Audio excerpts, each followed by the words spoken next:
তাহলে ওই সময়ে 2001 সাল থেকে 6 সাল পর্যন্ত দুর্নীতি কারা করেছিল? তারা বলেছে বেকারত্ব তারা দূর করবে। আমি তো দেখেছি 10 বছরে ক্ষমতায় থাকাকালীন ধারাবাহিকভাবে বেকারত্বের ঊর্ধ্বগতি ছিল।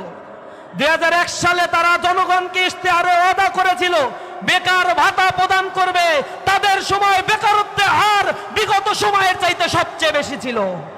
তারা বলেছিল কৃষকদের 5,000 টাকা ঋণ সুদ মুক্ত করে মওকুফ করে দেয়া হবে, কিন্তু তারা তাদের কথা রাখে নাই।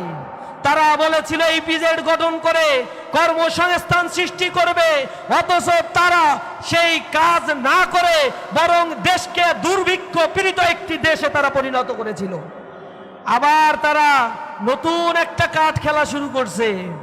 এই কার্ডের মধ্য দিয়ে টাকা কিন্তু নাই, কার্ড বেচা অলরেডি কেউ কেউ বড়লোক হওয়া শুরু করছে। জনগণকে বোকা ভাবিয়েন না। বাগেরহাটবাসী সজাগ আছে। প্রত্যন্ত অঞ্চলগুলোকে মা বোনকে সতর্ক করতে হবে। এই ফ্যাসিবাদের দোসরদের ফাঁদে পড়ে নিজেদের জীবনকে আবার নতুন কোন ফ্যাসিবাদের মুখে ফেলবেন না।